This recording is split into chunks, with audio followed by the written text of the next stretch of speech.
So why we are here today? Racism. We up here? Okay. Good morning. Thank you guys for having us here. We're excited to be back. Well, I'm excited to be back and to be able to introduce you guys to Kiyo. We are very excited to talk to you guys about Martin Luther King Day. So this is a wonderful picture that we took of ourselves. This was kind of a meeting that we had together after about a year of doing stuff, where we kind of came and like, let's think about all the things we've done so far. So in front of us, you can see like our congressional recognition. You can see our Person of the Year award and some other accolades that we've gotten. But we just kind of want to show a picture of us. We're the main ones that run JV and have been doing a lot of the past year or 2 years. And our unofficial slogan for JV, even though we say we're on the front lines of education, our unofficial slogan is we're solving racism with a smile. So cool. So we're going to get into Kiyo so he can tell you a little bit about all the work that he's done to get to here. Yeah, so this is the first time I'm meeting all of y'all, so it's a pleasure. I am Kiyo Taylor. I'm Black and Japanese. And I come from a long lineage of civil rights activists. I'm from Ohio, first and foremost. So one, excuse the accent, it comes out from time to time. And two, a lot of important things in civil rights have happened in Ohio. So I'm just gonna start at the very beginning of my family lineage to understand who I am and who that's helped me become. So one of the very first people to share, one of my first ancestors to share my last name, Taylor, was an escaped slave. He escaped from a plantation in Georgia and went north to the Ohio region. And that was extremely influential just to my family's mindset of always wanting to be part of the liberation, part of being free. So we us Taylors hold that very dear to ourselves, that we won't be held down by chains or oppression. Fast forward many years, we have some Native in our blood, because when a lot of slaves in Georgia and some of those states escaped captivity, they would run to other tribes, Native tribes, indigenous tribes in the area. So for my ancestors, those tribes were in Ohio. So you'll find a lot of people in Ohio who have both Black and Native American blood, because when they would escape slavery, those tribes would take in escaped slaves because they had a common enemy, the colonizers. Back then they were, the white man, but European settlers coming in, taking land. So Natives and Blacks would come together, and we forged family. Fast forward many more years, as some more of my family comes from Georgia to Ohio, northern Ohio, outside of Cleveland. My grandmother started a boarding house, because back then everything was segregated still, even in Ohio, even though it was a northern state. So Blacks were not allowed the privilege to stay in hotels. So when they would come to town, say Black entertainers like Louis Armstrong, they would stay in my grandmother's house. It would be like a bed and breakfast. Imagine a bed and breakfast. That's what they supplied the Black community for very affordable rates, and a safe place to be, because a lot of the times, you couldn't, even if you stayed in the city, a Black person was still in danger of being lynched or being abused just because they didn't like them there. So my grandparents gave them that place to reside safely. In about the 1960s, my grandmother, different grandmother, she was a high school student, so kind of about your guys' age. Actually, she was about your guys' age. when desegregation came to Southern Ohio, which was a big deal because back then, if you guys look at the classroom you're currently in, it's, you know, very diverse. There's all the different people from different places. That was not the case back in the day. Back in the day, it was whites went to white schools, blacks went to black schools. In that in that area, Puerto Ricans would go to Puerto Rican schools. You know, so it was very, very sectored off. But some laws started to change, and my grandmother was the first class at her high school to help desegregate the schools. She was met with some open arms, but a lot of backlash. You know, they threw bricks through her house. They lined up and protested her as she walked into school. They would light black girls' hair on fire just because. But that didn't deter her. She went every day and she got her education. So, you know, Black education is really important in my family, which brings me to my father, who was a Black scholar. Even though he came, you know, from kind of a tough factory town, which is a lot of what the Rust Belt, which is Ohio, is known for. You know, there was a lot of factories there. Everyone had a factory job. So when the factories went out, the jobs went out. So, you know, it was kind of a rough and tussle town, but he defied all the odds. He became a philosopher, and a lot of the places he went, he was the first Black professor there, and he was breaking grounds, and he was the top. Not only was he the first, but he was also the best. Fast forward, he in about 2000 started working for Stanford and became the chair of the philosophy department there. You know, a kid from Ohio became, you know, one of the top heads at Stanford. So, you know, if you dream, you can make it happen. Which brings us to me. So about 2014, as y'all briefly heard, I started becoming politically active. And what really drove me to be kind of politically active was the murder of Trayvon Martin.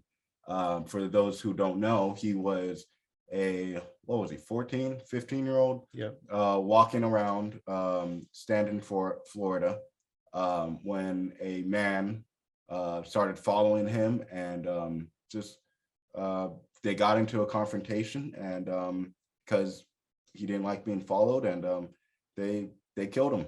And all he was doing was going to the gas station to get some Skittles for his little brother. And unfortunately, that was his death sentence. And that is unfortunately the reality for a lot of Black and brown kids in America. So I was appalled by that, because he looked a lot like me.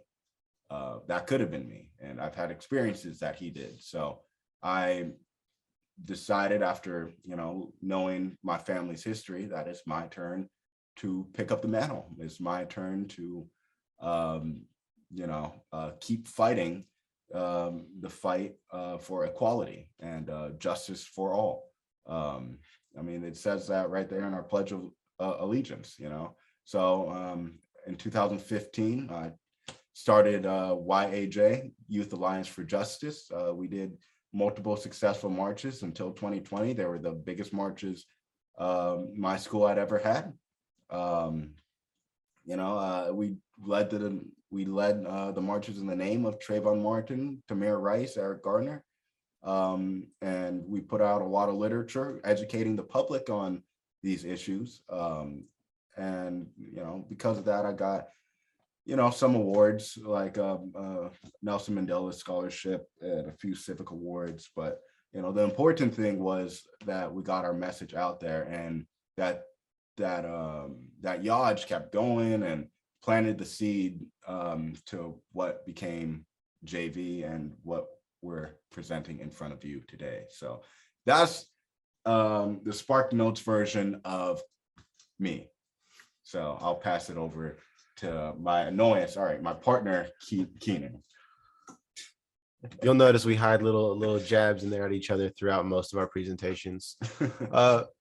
Before I get into me, Kiyoshi's really like an OG, if you will, for like our generation in terms of like leading the charge for educating for racial and social justice, and has, as you can hear, had generations of people who have stood up for others and continued this fight. My family, so I'm Afro-Caribbean, so slaves were brought to the Caribbean as well. That's where my family originated, and I'm also German. That's where the other side of my family is from. And I have quite a bit of indigenous blood in myself as well, from a similar kind of reason as you escape from slavery and you start to go to other areas where you can be safe, which is with indigenous people who are living there, who also aren't necessarily like safe from the colonists, but that's kind of where the mix comes from into like our very diverse backgrounds.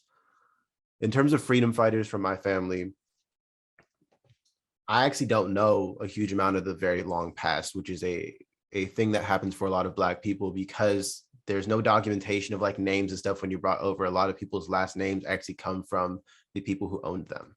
They were named like their last names from that. So a lot of people are named with the last name Washington, which is a pretty common name. That is a slave owner's name.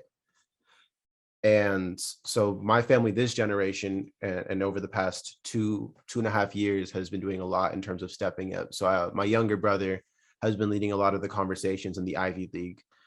He goes to Yale in terms of with athletics, because he plays for their soccer team, to make sure that a lot of these different issues that are often just kind of ignored. I mean, you see the Stop Racism on TV, but that doesn't really talk about behind the scenes and all these things that happen inter-team and inter like tournaments. And he's been doing a lot to help lead those conversations in terms of educating people in terms of how to communicate, educating in terms of history, and being able to address issues and have accountability for that.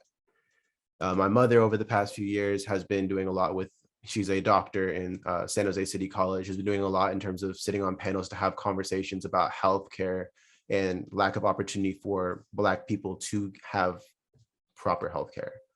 There's a huge discrepancy between, like in Palo Alto, you have Stanford and you have PAMP and you have all this stuff, but if you go on to just across the bridge in East Palo Alto, you don't have that same kind of access and healthcare that's right there readily available. You have to travel. Yes, it's not necessarily that far, but the access to it, the cost of it, and the diversity of medical professionals is very low. So being able to have those conversations in terms of how to treat patients of color when different sicknesses and illnesses present themselves differently when your skin color is different. About my family, so again, I'm mixed. My mom is Black, my dad is white. And one really important day to us is Loving Day, which is June 12th every year in 1967, where it was interracial marriage was allowed. Before that, if you had a Black person, a white person, you couldn't get married, you couldn't be together. And even since then and before then, they had a lot of people who would make comments at them, call them names, say that my dad had jungle fever, and just very derogatory things. So that's kind of a day that allows me to exist, honestly. A lot of my fight when I was younger didn't come from being external, but it was a lot more internal, kind of that fight for self-identity.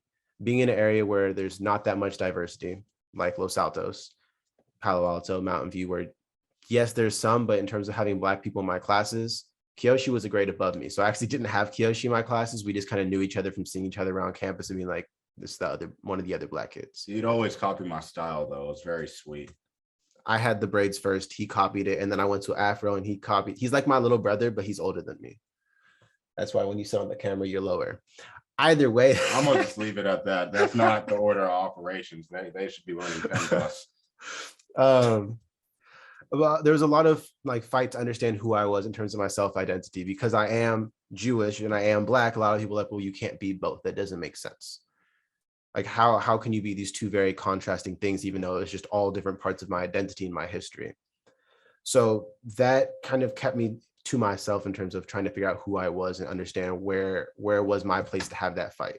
And coming back during my junior year of college, prior to the murder of George Floyd, that's where I started realizing, you know, I have the ability to speak up. I have this knowledge and I have this ability to make changes.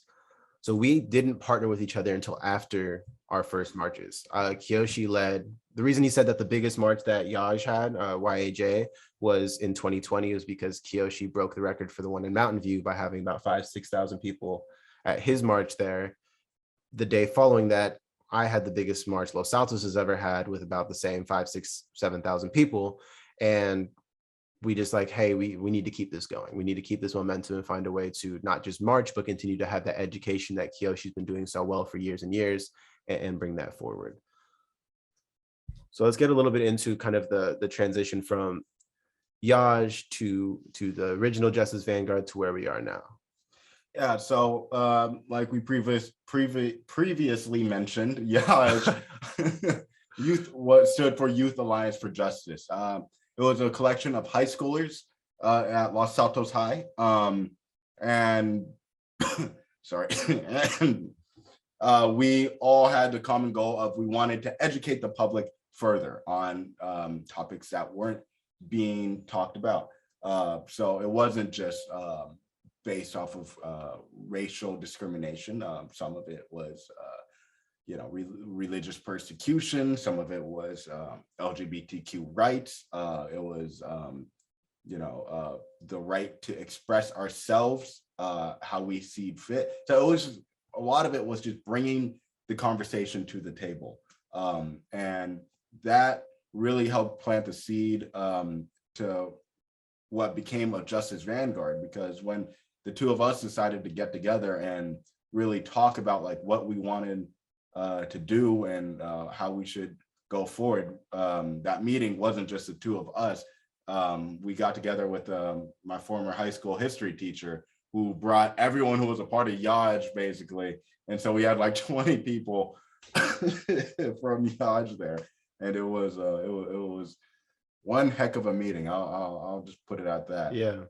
And kind of the way that mine connects to it. So the Black Hub was before Justice Vanguard and post Yaj, but that was myself wanting to find ways that you could support Black people.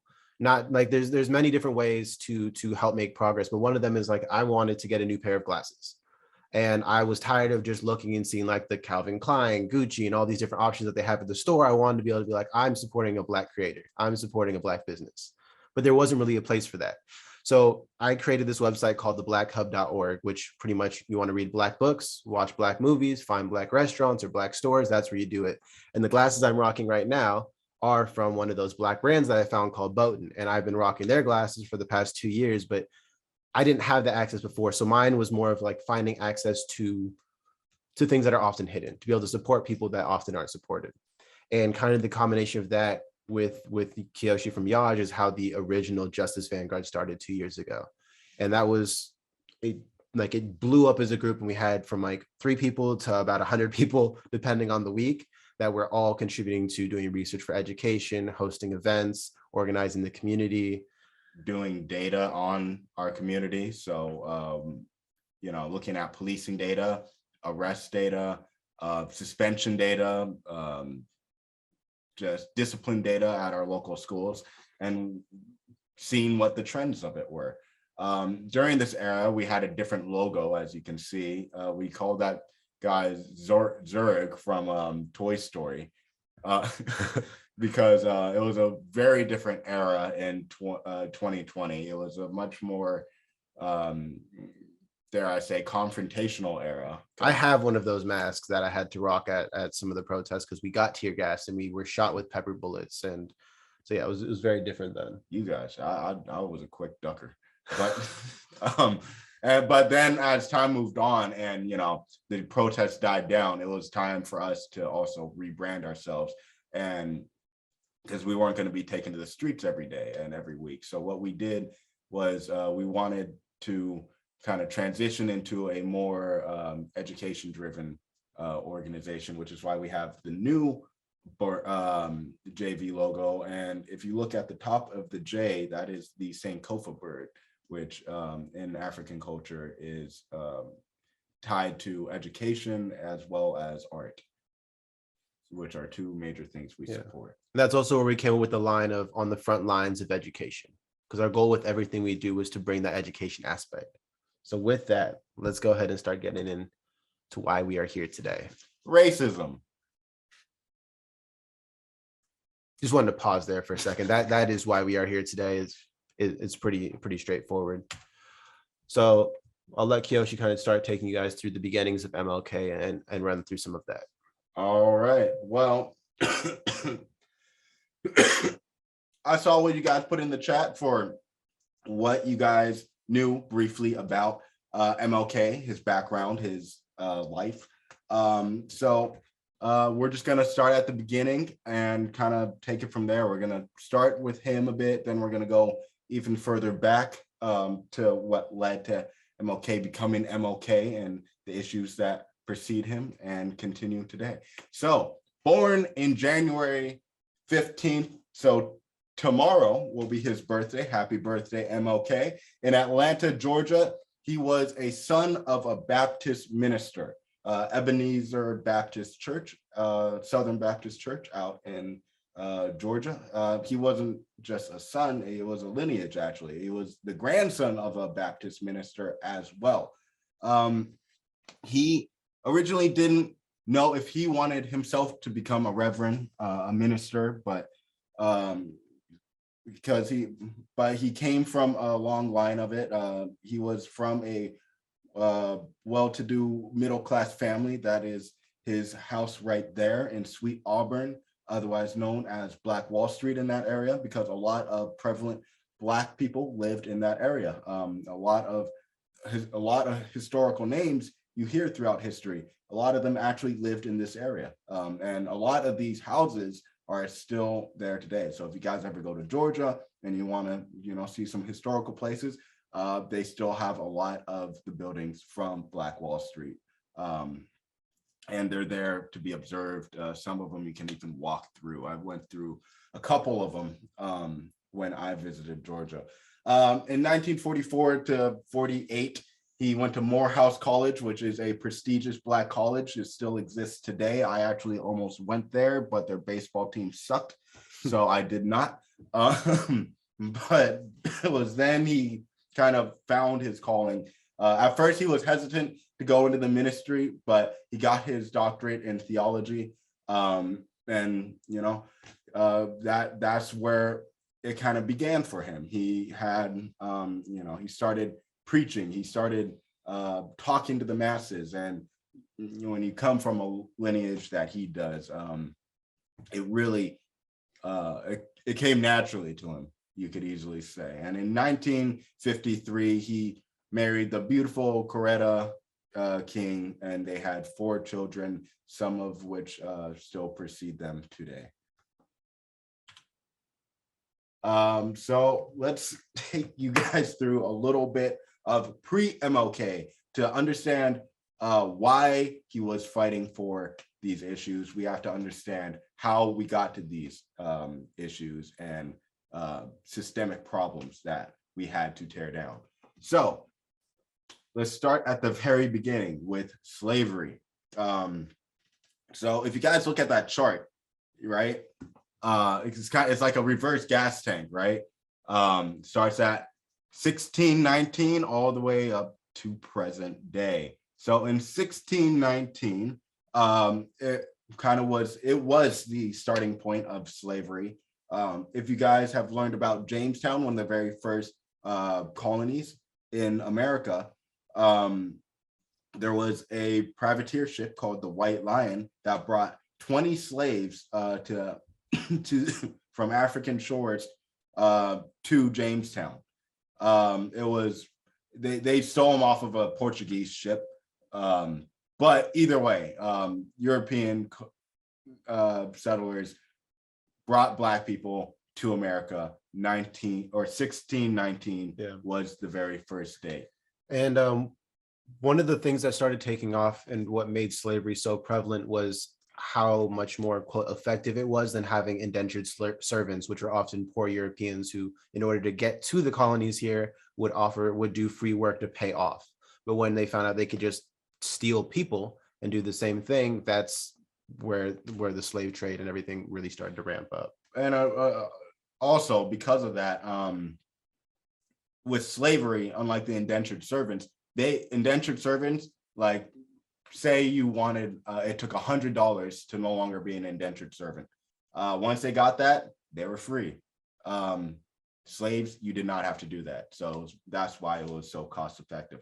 And then you also had the 3/5 compromise. The reason why they did that, around this time, slave estimates were supposed to be between, they say 6 to 9 million, roughly, in America, 6 to 9 million slaves. But because the South wanted more power in the newly forming nation, they used the 3/5 compromise. Now, what that meant was slaves weren't counted as a full person. They would only be counted as 3/5. So say you have 5 people in a room, that if you were to do a tally of how many people were in the room, you have 5 white people and you have 5 black people. The 5 white people in that room would have been counted as 5 white people. The 5 black people in that room would have been counted only as 3. So that's kind of what the 3/5 compromise was. They did that for voting so that when voting was a thing, they didn't have, their votes didn't count for the same amount. They did that for taxation. So for how many slaves they had, they would have to pay less taxes, and they did it a big part to keep them down so that there wasn't a chance for, through any channels, for them to get out of their situation, for them to vote to make changes.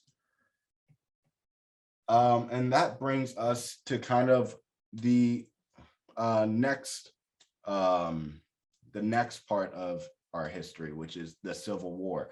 It was partially the tensions of the South trying to gain political power like that led to some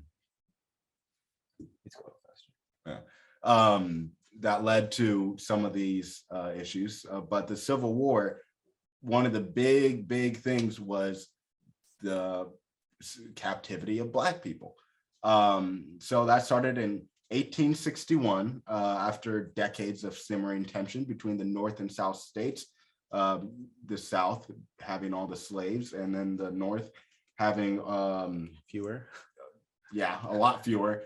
So it went until about 1865, and about 2.4 million soldiers were killed in that. So it was a very costly war. It left the South in ruin because that's where the majority of the fighting happened. But the Union won, which was the North versus the Confederates.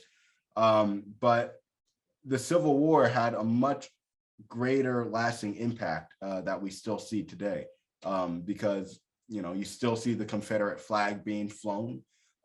You still see in southern states, they won't really talk about what the Civil War was about. They will say, oh, it was actually more for states' rights, but it was the states' rights to keep slaves, right?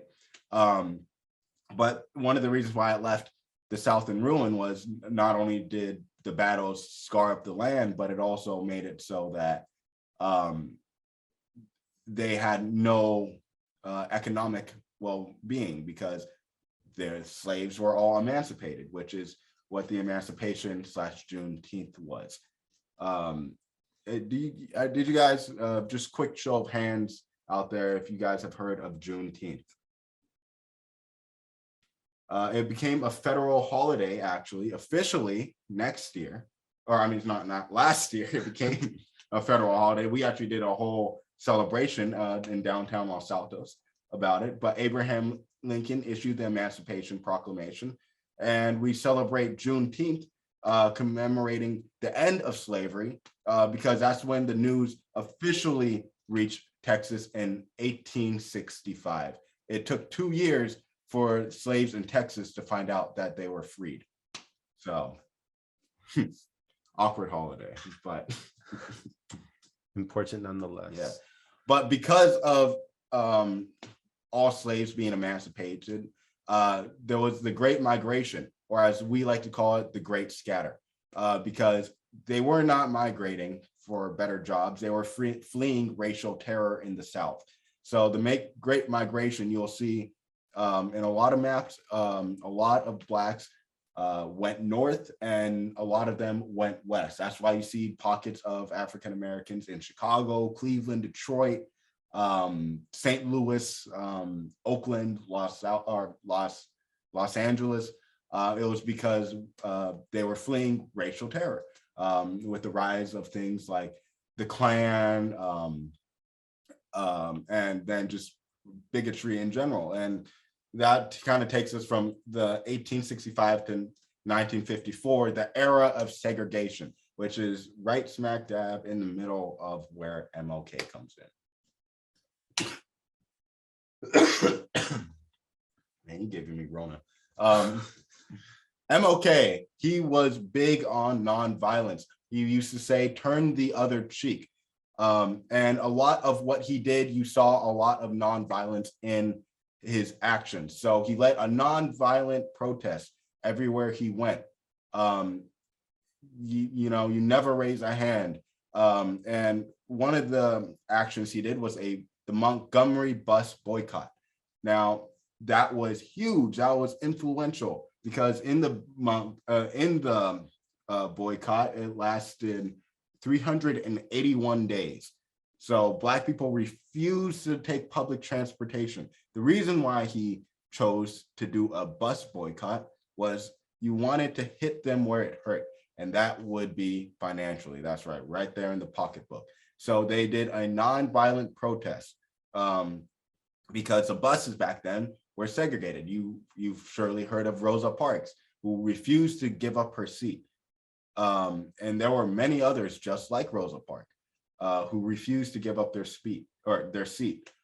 So because of moments like that, they refused to take the buses, and that hurt them so badly financially to the point where they overturned the law, saying it is unconstitutional to have segregated buses. And that moved on to diners, movie theaters, so on and so forth. And that slowly helped deteriorate segregation. Voting rights and voting rights. I'll get to that hand raised real quick.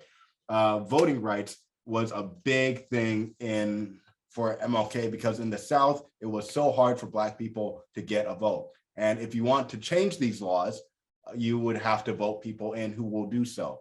But they were not allowing African Americans to vote. They would go to the polling places and have to take literacy tests that were extremely hard and just basically impossible to pass.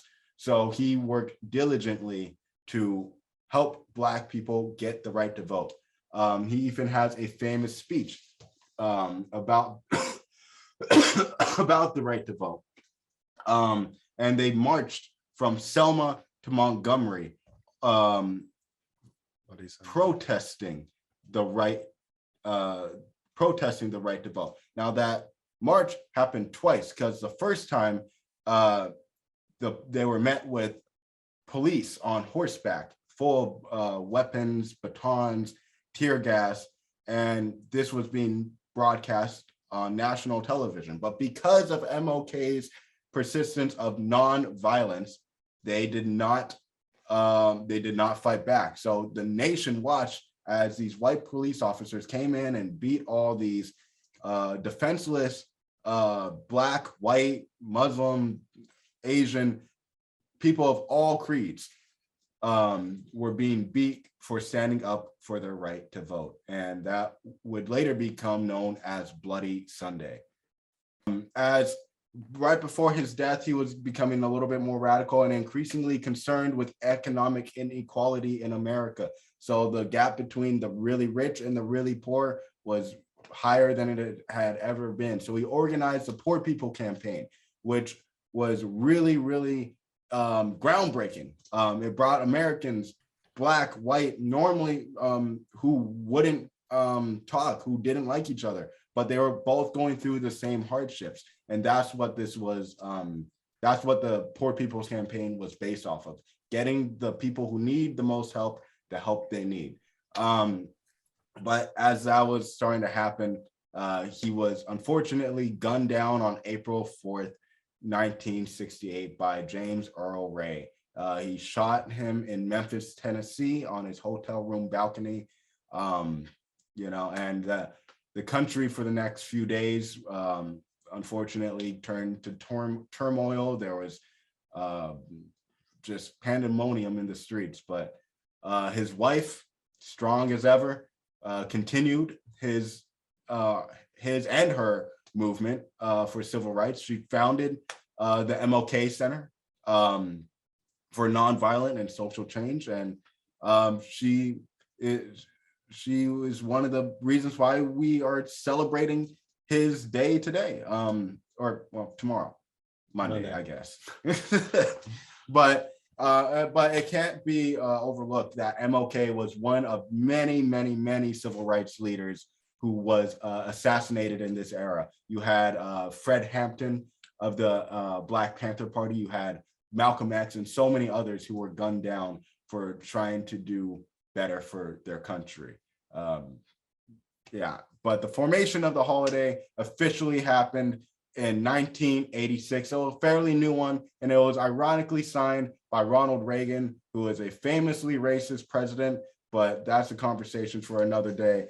But MLK, the foundation, requests for a day of action, which means they want you to have on his day on Monday to do something for your community. What they are pushing currently is passage of the right to vote, because people in this country still are having issues that we were dealing with way back in the 1960s for the right to vote.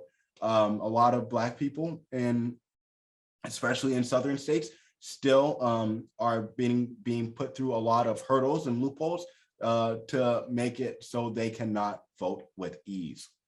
So it's very important that we understand that though he was continuing to fight for these issues and for racial equality and made huge strides to solve these issues, they are still very prevalent and still being fought today. So the job is not done, and it's important to remember on his holiday that we still have to fight for voting equality. So today's struggle, there's a few different areas in which we are still trying to make progress and still needing to make progress, because I mean, we're still fighting for voting rights, which is what we were just talking about, where they're moving polling stations away from Black communities and cities. They're having people with guns showing up at these different areas, putting fake boxes up and just doing different things to deter the Black vote. So there's three main areas this kind of folds into for where we're trying to make progress. There's systemic, which is policing, accountability and stuff like that. There's policy change, which is law, voting, and that goes right back into the voting part. And then there's the school to prison pipeline and just the prison system in general. We then have education. So that's public schools and being able to increase mental health resources, things like ethnic studies. Mental health resources is something that I talked to you guys about last time, and how you guys have a lot of different resources here at your guys' school that are not available at many other schools. So we're kind of using you guys as a little bit of a model of how we would like to be able to incorporate things at other schools so that students have these opportunities. There's ethnic studies, which Kiyo is one of the heads of for Justice Vanguard in terms of implementing curriculum, which our first one will be having a pilot test program going in for Mountain View and Los Altos High School next year, and then will become a requirement for students going forward. And things like SROs, having armed police on campus, not something that we should be having. The third thing is opportunity. So that's things like red zoning. Do you guys know what redlining or red zoning is? Gerrymandering. It's when they draw the lines for what is a city. The way that schools get money is based on the property value of the houses there, so off the taxes. So if they say, okay, all these houses here are much cheaper and these ones are more expensive, and they draw a city line around it, the schools in this area only get funding based on this. And let's say the city next to it has millions and millions and millions of dollars value in their houses. Obviously, they're going to have more taxes and their schools are going to get more money. There's also access to water, things like Flint, Michigan, which is a continuing thing, which I don't understand how they still don't have clean water. There's issues with healthcare, which I was talking about earlier, and then access to things like college. Go ahead, Ben. So this picture right here is just kind of a compare and contrast image. We got one more after this, but it's just comparing and contrasting how back in the day, that's what they were saying, like to my grandmother, and this is what they're saying to us today, right? So it's very important to understand, yes, we've taken major strides, but these issues are still happening. And, those are probably the grandparents of the people spewing the hate today. So for us spreading the love. Yeah. I just thought these were pretty cool pictures. The top one is Kiyoshi all the way on the left there, myself in the center, and then a few others here as well, as we're doing one of our marches in East Palo Alto this past year, marching against Facebook, Amazon, and policing. The Menlo Park PD. And there's a lot of influences that MLK has had on us in terms of how we try to conduct ourselves at these marches and in general. So when we do have face-offs with police officers and different things, it is very much the turn the other cheek, don't engage, because all that's going to do is cause problems, cause hurt and pain for us, because obviously the police have weapons and we have our bodies, our words. So we use our education and be able to have conversations about things and be able to show the stark contrast between the behavior of a lot of the police and our conduct marching for our rights. So forms of the fight. So I talked about this a little bit. So there's fighting systems that's working to dismantle societal systems of oppression. There's education, so that's schools and community. This is getting into a little bit about how we operate as a nonprofit. So there's schools and community. There's two different ways that we're trying to make changes. So a lot of it's about the history that isn't taught. Having a conversation with my dad earlier, he was taught that the Civil War was just about states' rights. It had nothing to do with abolition. It had nothing to do with enslaved people. It was just because of states' rights. And being able to actually tell the real narrative rather than just like some fun little headline that covers up the actual truth is really important, so that not only can we learn from history, but we can also learn the truth of what has happened. There's the political fight. There's fighting for policy change, enacting law, and then there's bringing the fight home. It's being able to use that education and stuff that you learn to be able to have those difficult conversations with family members who maybe are on the wrong side of history or the wrong side of the current times, and friends as well, and be able to call out things when you see them, but not just call it out and yell at someone about it, but be able to have a conversation like, hey, you're wrong on this and here's why, and talk about it. One thing on that is, like, we never try to form someone else's opinion. We try to give them the facts and then let them come to their own conclusion.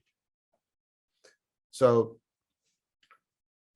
all this kind of stuff we've talked about, the way that it impacts us today is kind of like a base part of what has formed this JV blueprint. So for building community and education. So a quote that I had during one of an interview we had at my house for one of the first events was, there's nothing wrong with not knowing something, only with not being willing to learn. And I think that's been something that's really important throughout all of it, because both of us have had to learn things as well as we've gone through these past 2 years. It's not that we're the experts here and we're all knowing, but we might be experts on certain topics, but there's always more things for us to learn, more things for us to experience and engage in, and be able to have those conversations. And a good quote from Kiyoshi is, critical thinking is the most important weapon we have. And I truly believe that. There's not enough critical thinking going around these days, but as I look at all you students and staff, I have much hope for a bright future, because I know you guys are going to put those thinking caps on and not just read a headline and go with it. You guys will actually have the ability to properly deduce what the issues are and how to go about changing them. I know we are short on time, so we're going to go quickly through these next ones, so we maybe have a minute or two for questions.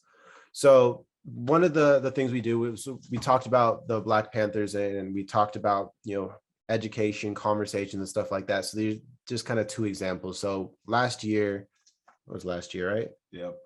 We hosted a webinar with Emory Douglas. So he was the artist, graphic designer and artist for the Black Panthers. That, so you see all those big murals, you see all those different things that happen in the newspapers. That was Emory Douglas who did that. And so we hosted a really awesome webinar that was like the connection between art and liberation. Another thing that we do just as a consistent basis is, for example, we interviewed Kiyoshi's grandmother, one of the ones who was one of the first integrated students in Ohio.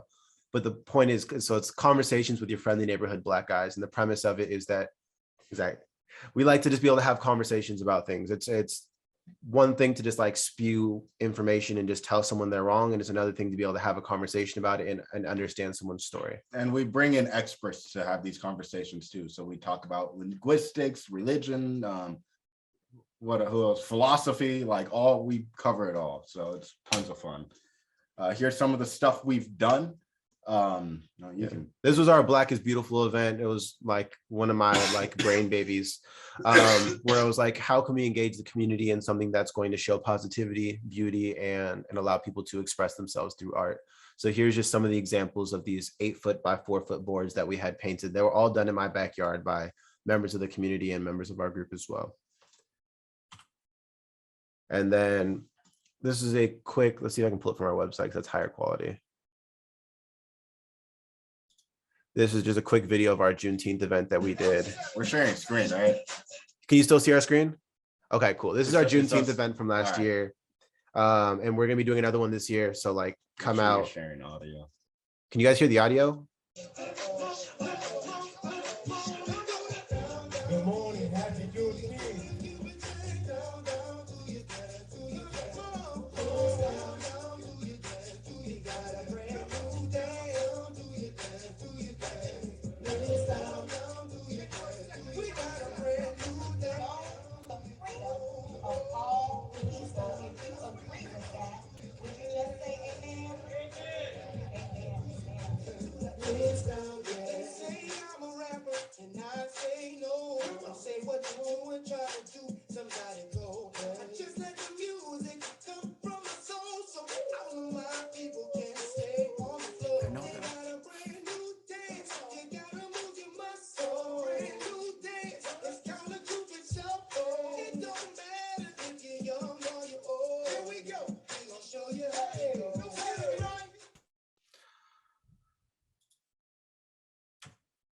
Okay, and now it's gonna play. There we go. So thank you guys for listening to our presentation on MLK.